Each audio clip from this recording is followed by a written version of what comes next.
ഫെബ്രുവരി മുതൽ അനിശ്ചിതകാല സമരത്തിനൊരുങ്ങിയ റേഷൻ വ്യാപാരികൾ നിരന്തരം ഉന്നയിക്കുന്ന ആവശ്യങ്ങൾക്കെതിരെ മുഖം തിരിക്കുന്ന സർക്കാർ നടപടിയിൽ പ്രതിഷേധിച്ചാണ് സമരം.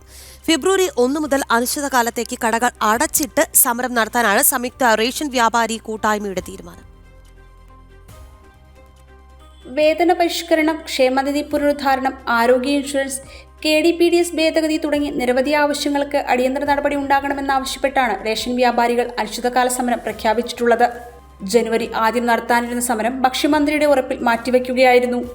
എന്നാൽ പുതുവർഷം പിറന്ന് 2 ആഴ്ച പിന്നിട്ടിട്ടും തങ്ങളുടെ പ്രശ്നങ്ങൾ പരിഹരിക്കുന്നതിന് സർക്കാർ യാതൊരു നടപടിയും സ്വീകരിച്ചില്ല.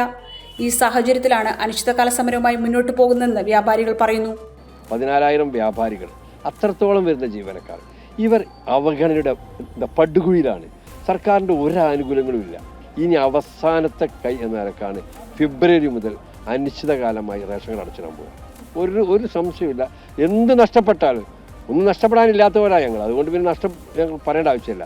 ഞങ്ങളോട് സർക്കാർ പറഞ്ഞ ഞങ്ങൾ ആവശ്യപ്പെട്ട KTPDS ആക്ടിലെ അപാകതകൾ പരിഹരിക്കണമെന്ന് ഞങ്ങൾ ആവശ്യപ്പെട്ടു. ഒന്നും നടത്തില്ല. ഒരുപാട് ചർച്ചകൾ നടന്നു. ക്ഷേമമില്ലാത്ത ക്ഷേമനിധി, ഒരു ആനുകൂല്യം ക്ഷേമനിധി ഞങ്ങൾക്കില്ല. സർക്കാർ 2 കോടി രൂപ ഇപ്പോൾ കട ഞങ്ങൾക്ക്. ക്ഷേമനിധിയിൽ വിരമിക്കൽ ആനുകൂല്യമില്ല, ചികിത്സാ സഹായമില്ല, ഇൻഷുറൻസ് പരിരക്ഷയില്ല. വേതന പരിഷ്കരണത്തിലുള്ള മുറവിളികൾക്കൊടുവിലാണ് 9 വർഷങ്ങൾക്ക് മുമ്പ് സർക്കാർ കമ്മീഷനെ നിയമിച്ചത്. തുടർന്ന് വ്യാപാരികൾക്ക് അനുകൂലമായി കമ്മീഷൻ റിപ്പോർട്ടും സമർപ്പിച്ചു. എന്നാൽ വർഷങ്ങൾ പിന്നിട്ടിട്ടും വേതന പാക്കേജ് നടപ്പിലാക്കാതെ സർക്കാർ അനന്തമായി നീട്ടിക്കൊണ്ടുപോകുന്ന നടപടിയാണ് സ്വീകരിക്കുന്നതെന്നും വ്യാപാരികൾ കുറ്റപ്പെടുത്തി.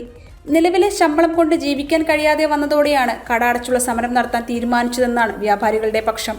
എന്നാൽ കടകളടച്ച് അനിശ്ചിതകാല സമരം ആരംഭിക്കുന്നതോടെ സംസ്ഥാനത്തെ റേഷൻ വിതരണവും പ്രതിസന്ധിയിലാകും. ജനം, കോഴിക്കോട്.